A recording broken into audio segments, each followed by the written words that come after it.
የአማራ ህዝብ እንቢተኛ አልገዛም ባይ ህዝብ ነው። ከአርበኛ ዘመነ ካሴ የተላለፈ መልእክት።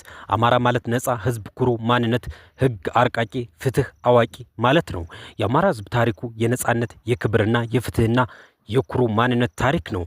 ይህ ህዝብ ለአምባገነኖች ለፋሽስቶች እጅ ሰጥቶ አያውቅም፣ አይገዛምም። በህዝብ ጫንቃ ላይ ተቀምጠው ግፍን ሊያነግሱ ህልውናውን ሊያጠፉና ሰብአዊ መብቱን ሊረግጡ የሞከሩ ኃይሎች ሁሉ ያጋጠማቸው የማይበገረው የአማራን የጽናት ክንድ ነው። ይህ እንቢተኝነት ከትዕቢት ሳይሆን ከነጻነት አፍቃሪነቱ የመነጨ ሲሆን በደምና ባጥንት የተገነባው የማንነት አሻራው ማረጋገጫ ነው። ዛሬም ቢሆን የመብት ረገጣና አድሎ በተንሰራፋበት በዚህ ጊዜ ላይ እያደረገ ያለው ተግባር እንቢተኝነቱ ነው። ይህ ህዝብ ለአምባገነኖች የማይገዛ ለፋሽስት ገዳዮች የማይንበረከክ ህያው የነጻነት ችቦ አብሪ ሆኖ ይቀጥላል። ይህ ጀግና ህዝብ ለህግና ለፍትህ ያለው ክብር ወደር የለውም። እኩልነትን፣ ርትዕንና እውነተኛ መልካም አስተዳደርን ይዞ ለሚመጣ ስርዓት ልቡም ቤቱም ክፍት ነው። የአማራ ህዝብ ስርዓትን አክባሪ፣ የፍትህ ምንጭና የህግ የበላይነት እንዲከበር የዘመናት ታሪክ ያለው ህዝብ ነው። ፍትህ ባለበት ቦታ ፍቅርን፣ ስምምነትንና ልማትን ያሰፍናል።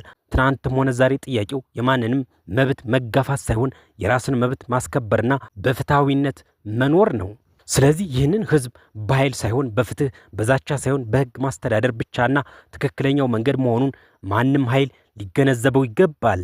አማራነት የማይከፋፈል የጋራ እጣፈንታችን ነው። በዚህ የህልውና ፍልሚያ ውስጥ አንድ ወሳኝ ግንዛቤ ሊኖረን ይገባል። በዚህ ትግል ውስጥ አንዳችንን ጥሎ ሌላችንን አንጠልጥሎ የሚሄድ የተለየ አማራና አማራነት አይኖርም።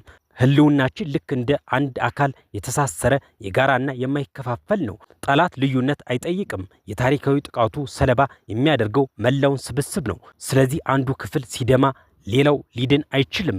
የውስጥ አንድነታችን የአጠቃላይ የአማራዊ አንድነታችን ምሰሶና ማገር ነው። ማገሩና ምሰሶ የተናጋ ቤት ደግሞ የቱንም ያህል ውጫዊ ውበት ቢኖረው በትንሽ ንፋስ መፈራረሱ አይቀሬ ነው። ስለዚህ ስንከባበር ሁሉም የጠላት ሾተላዮችና ውጫዊ ችግሮች ከኛ አቅም በታች ናቸው። የውስጥ አንድነት የሚገነባው በማስገደድ ሳይሆን በጋራ መከባበር፣ መተሳሰብና ተቋማዊ ዲሲፕሊን በማስፈን ነው። መሪዎችና ታጋዮች እርስ በርስ መከባበርና የሰንሰለትን ማክበር ሲችሉ የትግሉ ውስጣዊ ሜካኒዝም ጠንካራና የማይበገር ይሆናል።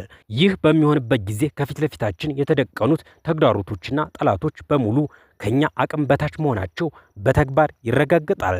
የህዝባችን የመከራ ጊዜ እንዲያጥር የጀመርነው ትግል በታላቅ ድል ተቋጭቶ ህልው ሆነን ዘላቂ ሰላምና ፍትህ እንዲሰፍን ከተፈለገ ዛሬ ላይ የምንወስደው የአቋም ቁርጠኝነት አንድ ብቻ ነው። ስሜትን መግታት፣ ሴራን ማክሸፍ፣ ጓድን ማስቀደም። የነጻነት ጉዟችን ስልታዊ መዳረሻ ለማፋጠን ሁላችንም በአንድ ድምፅ ልንቀበለውና ልንተገብረው የሚገባ መርህ ከሁሉም በፊት ውስጣዊ አንድነታችን ይቅደም። መዳኛችንም ሆነ ማሸነፊያ ቀመሩ ውስጣዊ አማራዊ አንድነታችን ነው። የህልውና ትግላችን ስልታዊ መቅረዝ ቃል በተግባር ይሁን። በዘመናችን የሚዲያ ፕሮፓጋንዳና የመረጃ ጦርነት የህዝብን ስነልቦና ለመስበር የሚሰለፉ ግዙፍ መሳሪያዎች ቢሆኑም መሬት ላይ ያለውን ታሪካዊ እውነታ የሚቀይረው ግን ድምፅን አጥፍቶ የመስራት ጥበብና ፍጹም የተግባር የበላይነት ብቻ ነው። የአማራ ህዝብ የህልውና ትግልና የአማራ ፋኖ ተጋድሎ የወቅቱን የተቀናጀ የጠላት የፕሮፓጋንዳ ማዕበል በጥብቅ ስነልቦና መመከት የቻሉት በሚዲያ ስክሪን ላይ በመፎከር ሳይሆን ጠላትን ግራ በሚያጋባ መዋቅራዊ ሚስጥርንና መረጃን በጥንቃቄ በሚጠብቅና ድምፅን አጥፍቶ በሚያጠቃ ስልታዊ የተግባር እርምጃ ነው።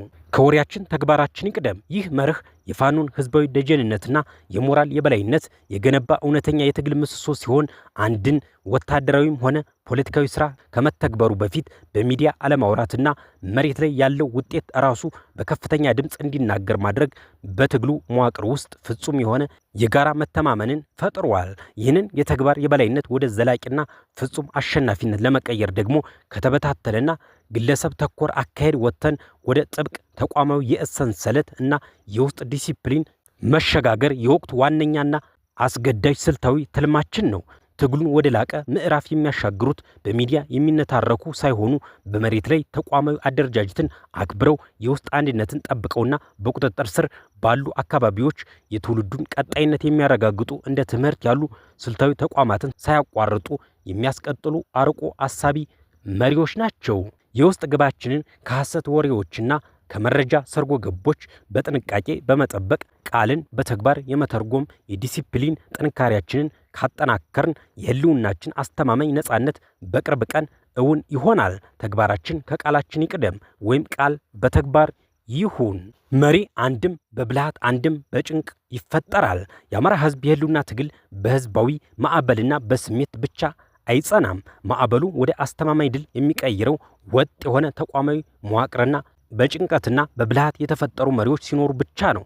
ዛሬ ንቅናቄው ከተበታተነ የሽምቅ ውጊያ ወደ ማዕከላዊ የፖለቲካና የወታደራዊ እዝ መዋቅር የአማራ ፋኖ ብሔራዊ ንቅናቄ በተሸጋገረበት ታሪካዊ ምዕራፍ ድርጅታዊ ዲሲፕሊንን መገንባትና ሁለንተናዊ አመራር ማፍራት የህልውና ጉዳይ ነው። ጭንቀት መሪዎችን ከአፈር ውስጥ ይቆፍራል፣ ብልሃት ደግሞ አልማዝ አድርጎ ይቀርጻቸዋል ይባላል። በትዕግስት በዲሲፕሊንና በተቋማዊ መሪዎች ሁለንተናዊ ብልሃት የሚመራው ይሄው ንቅናቄ የህዝቡን የነጻነትና የደህንነት ጥያቄ በተሟላ መልኩ ለመመለስ የሚያስችል ታሪካዊ አቅም ይገነባል።